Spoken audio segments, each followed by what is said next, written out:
What's up, guys? It's your man Donovan Sharp, and welcome to this edition of the Sharp Reality Live. At Donovan_Sharp is where you can find me on Twitter. You guys can also hit me in the contact tab of my website, donovansharp.com, if you have questions, comments, show ideas, personal stories you'd like to share, and so forth. And as a side note, I've got a bit of a backlog that I need to get back to. So if you've submitted a question via the website in the contact tab, it may have been a while since you sent it, but I can assure you I will go through each and every email and answer each and every one.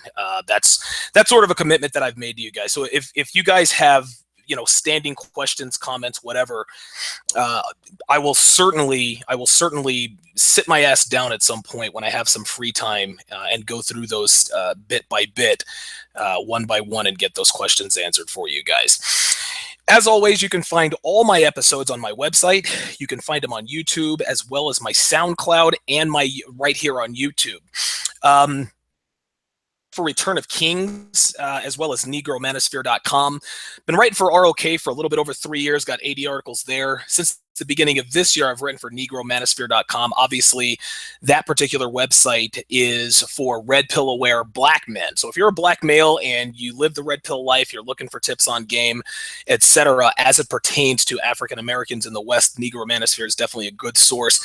I've almost got 20 articles posted there at that point. So yeah, definitely be sure to go over and check that out. As always, you guys can support the show by doing your Amazon shopping through my affiliate link in the sidebar of my homepage, and be sure to sign up for my weekly newsletter, which is just above that Amazon link. Okay, so now to the topic at hand.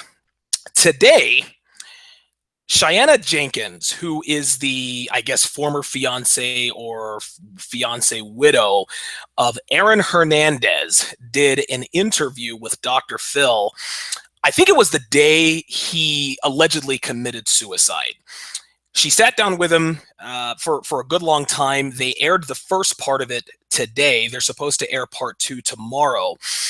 And she sat down and discussed everything about Hernandez, what their relationship was like, their kid, obviously his arrest, his subsequent murder conviction, murder charges, other things that had happened in his life. They discussed the rumors of homosexuality in prison. Apparently, he had written a suicide note, and evidently he addressed the guy he may or may not have been fucking while he's in prison. Whatever the case may be, I'm not going to talk about that. What I'm going to talk about tonight is what the media will not tell you about the Aaron Hernandez tragedy. Most people by now are familiar with the Aaron Hernandez saga. The Reader's Digest version is that Hernandez was convicted back in 2015 for the murder of Odin Lloyd, who was a semi-professional football player and one of Hernandez's friends. Hernandez was sentenced to life in prison without the possibility of parole. Now, later indicted on double homicide charges stemming from a double murder from back in 2012, but he was acquitted of that last month, and this past April. 5 days after he beat those charges, life in his Massachusetts prison cell. He was just 27 years old. He left behind his fiance, who I talked about earlier, Shayanna Jenkins, and their 4-year-old daughter, Avielle. Now, the main question that's been asked since his arrest back in 2013 for the Odin Lloyd murder was, by and large, people are asking, how could a man who had ultimate success, he was a professional athlete, he had generational wealth, he had a fiance, a daughter, he had fame and fortune, how could a guy like this just throw it all away over a misunderstanding at a nightclub? That's what people have been asking, and people have been sort of picking through his past here and there. Well, let me give you guys a quick timeline, just a brief timeline on the life and times of Aaron Hernandez, just to give us all the proper context here. So obviously, standout athlete. I think he was the number 1 or number 2 rated tight end as a high school senior. Ended up getting a full ride to the University of Florida. Now, sports, no, anyone who follows sports or college football in particular, and watched Aaron Hernandez play, he was easily the best player on the field. He played with Tim Tebow. And as a matter of fact, I would say that Tim Tebow owes Hernandez his Heisman Trophy and all the accolades he got at the University of Florida, because every time Tebow threw a touchdown pass, or every time he set some sort of a school passing record, Hernandez was on the receiving end of the vast majority of those. So he was easily the best player on the field wherever he played.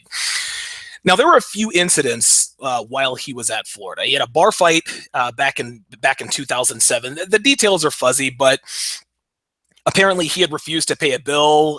They were trying to escort him out of the establishment that he was at. He punched this dude in the ear, and I guess he ruptured his eardrum. That was settled out of court with a deferred prosecution agreement. Then I think later that year, there was a shooting at a nightclub. Hernandez wasn't charged, but witnesses described Hernandez to a T. They said it was a Hawaiian or a Hispanic-looking guy, large build, 230 pounds, sleeve tattoos. So most people believe that Hernandez was the shooter, even though he was never charged or convicted for that particular shooting. The dude that he shot, or he allegedly shot, suffers seizures to this day. So out early at the University of Florida to declare himself for the NFL draft.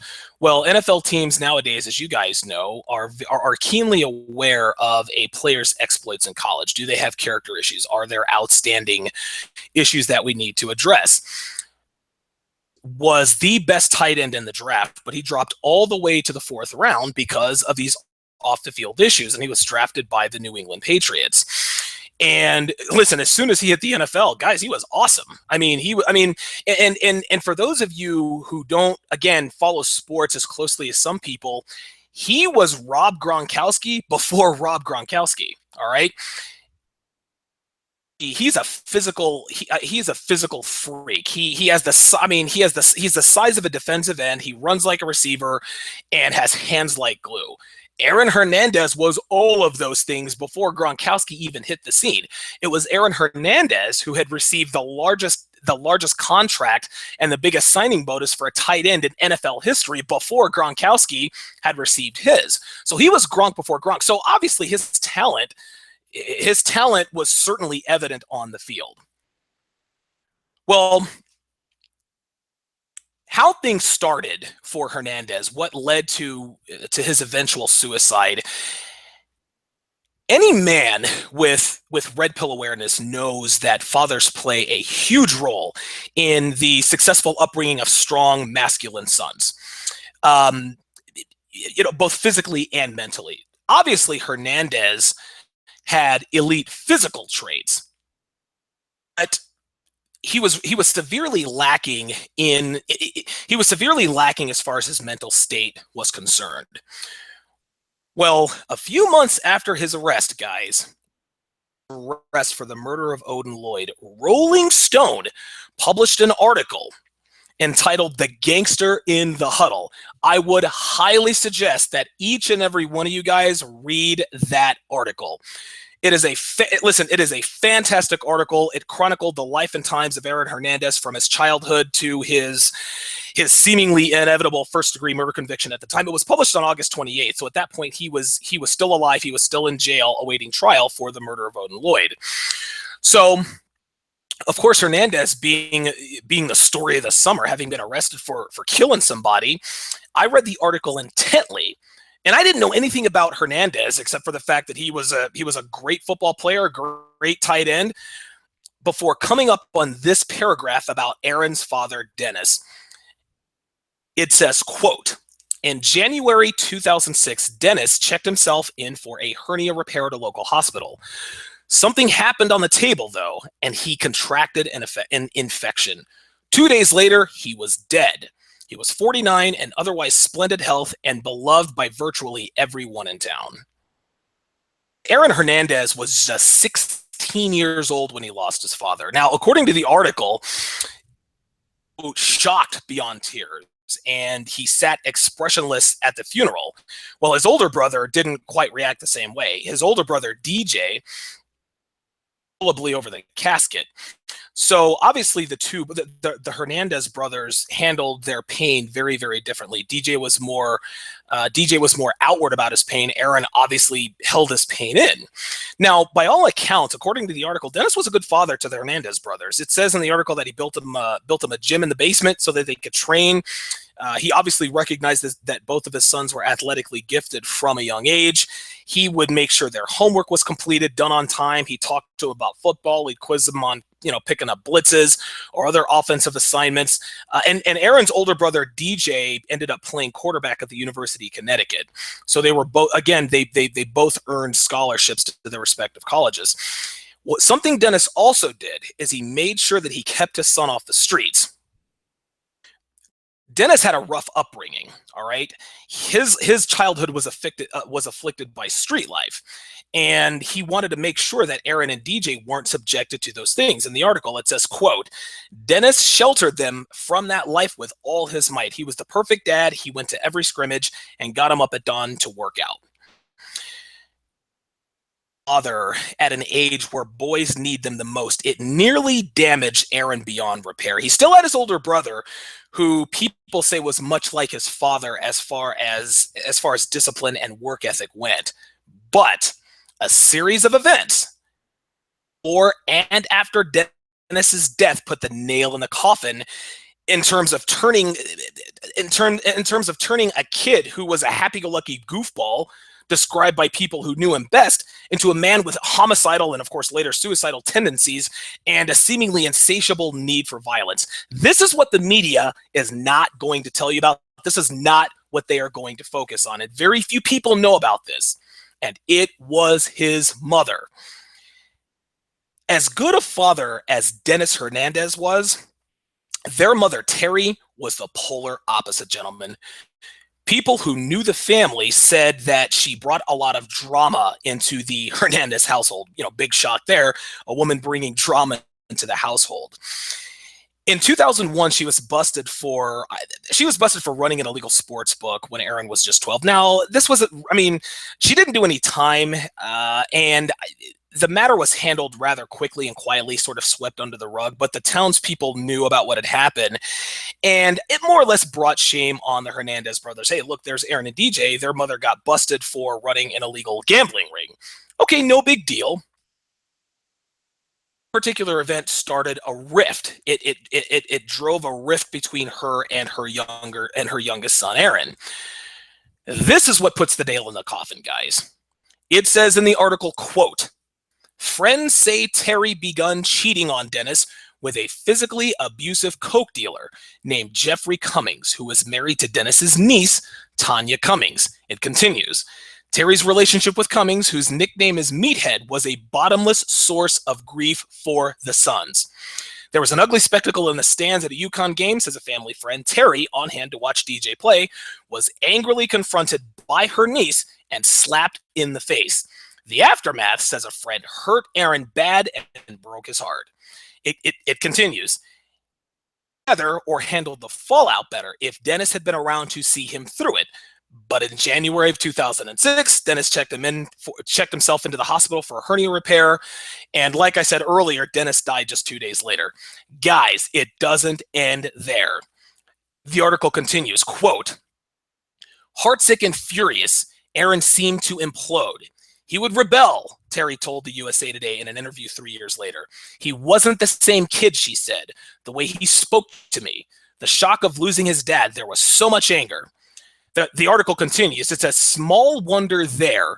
She moved Cummings into the house she shared with Aaron and married him when his divorce from Tanya was final.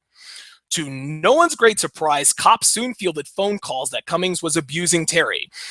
We responded to that address on more than one occasion, says Detective Lieutenant Kevin Morell of the Bristol PD in June 2010. Cummings got drunk one night and flew into a rage. Grabbing a knife from the kitchen, he slashed Terry's face and body before she fled to her neighbor's house next door. Cops arrested Cummings in the yard and charged him with assault and sent him to prison for 2 years. Terry divorced him that year, but took him back, say friends, when he was released in 2012. Gentlemen, a bad father negatively affects the lives and mental well-being of both boys and girls. An absentee father sometimes magnifies those problems. Boys who grow up with weak fathers or absentee fathers become criminals. A lot of times they make poor choices because they don't have that father figure to guide them. Girls, of course, as we all know, become epic sluts and fuck every dude they can see to fill the void left by daddy's love. I mean, again, I'm not breaking news here. Now, a bad mother can also affect children in a negative way, but those effects can be mitigated and sometimes even eliminated by a good father. This was the situation in the Hernandez household. Terry was a poor excuse of a mother. She was a poor excuse of a wife, but Dennis was a great dad to the boys. And because of him, mitigated a lot of would-be problems that a lot of the drama that Terry brought into the house. But a good father, like in this case, who is lost too soon, you combine that with an unfaithful mother who acts selfishly and shows that she clearly has no regard for the psyche of her sons as a result of her actions. Those things have deadly consequences, guys. Okay, the multiple victims Aaron Hernandez left in his wake, the guy with the hole in the back of his head who can't see straight and suffers seizures, the guy with the busted eardrum, the two people who allegedly were, listen, Hernandez was acquitted on double murder charges, but by all accounts he probably did that too. Odin Lloyd, Shayanna Jenkins, his daughter Aviel, and Hernandez himself all suffered and will continue to suffer those consequences for the rest of their lives. Now, a lot of you out there might be thinking, okay, Donovan, you're making excuses for this guy's behavior. You're absolving Hernandez. You're giving the typical, oh, he had a bad childhood, and so that explains away his bad. No. About it. Hernandez was wrong for killing Odin Lloyd, and he deserved the sentence he got. And the reason listen, every one of us, we're all born, men and women, we're born with a fundamental understanding of the difference between right and wrong. Nobody has to tell it. Nobody has to teach us to lie. Nobody has to teach us to steal. We just know it. So if you go in and knock over a vase and you don't want to get caught and mommy comes in and says, hey, did you knock over the vase? Well, no one tells you, hey, if you don't want to get in trouble, tell a lie. No, we know that we are lying because we know the difference between right and wrong. Hernandez was no different. So he does not get a pass for killing Odin Lloyd, at least not for the reason he killed him. Apparently, Odin Lloyd was talking to some people who had a problem with Hernandez, and Hernandez saw it as some sort of a loyalty, some sort of disloyalty, and ended up killing the guy. Now, I mean, listen, if somebody killed his father and he goes after the guys that kills his, okay, listen, I can understand that. But this was over a silly misunderstanding at a fucking nightclub. And Hernandez threw everything away over that bullshit. So I'm not absolving him by any stretch of the imagination. But what's lost in the narrative, and we've all heard about this story now for years, was the effect that his poor excuse of a mother had on him at a young age. Illegal gambling exploits, then her affair with a violent drug dealer who she eventually married and moved into the home she shared with her sons. The media speculated and they questioned, they analyzed his life, searching for all sorts of possible explanation. How could he do this? And he was just a bad apple and this and that and the other. And you know what? That may very well be true. But men who listen to podcasts like this, men who are red pill aware, we know how and why bad mothers ruin their children for life. The proof is all around us every day. But as usual, the left-leaning media, specifically ESPN and the left-leaning sports media, they conveniently leave out the female's role and responsibility in this tragedy. The saga of Aaron Hernandez was no different. If Dennis Hernandez had been an abusive father and a bad example for the boys, you better fucking believe his face would have been splashed all over ESPN. Aaron Hernandez turned out to be a bad apple because he had a bad fucking father, et cetera, et cetera. That would have been the narrative from day one. But Aaron's father was a good father.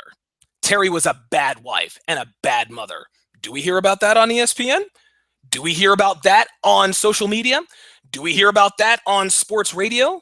Do we hear anyone giving credence to the fact that Aaron's poor excuse for a mother, Terry, may have contributed to his eventual suicide? Again, I'm not absolving Aaron Hernandez of these murders. I'm not absolving him of anything. He's a grown man. Listen, he's a big boy. He makes his own choices. But the fact of the matter is that anytime a woman has any responsibility in any tragedy, the media almost always leaves it out. That does it for this episode of TSR. Follow me on Twitter, guys, again, at Donovan_Sharp. Be sure to visit my website, donovansharp.com, anytime for additional content and to access all episodes of TSR. You can also find all episodes on SoundCloud and iTunes. Don't forget to sign up for my weekly newsletter in the sidebar of my homepage. If you like what you hear, like the video, subscribe to my channel. I just cracked 1,000 subscribers, and I thank you very, very much to my viewers and my listeners. You guys make this possible, man. Like, it's I have a lot of fun doing this stuff. I take a lot of pride in doing what I do, and it's pretty cool to see this thing starting to grow. Thanks for listening, guys. We'll talk to you next time.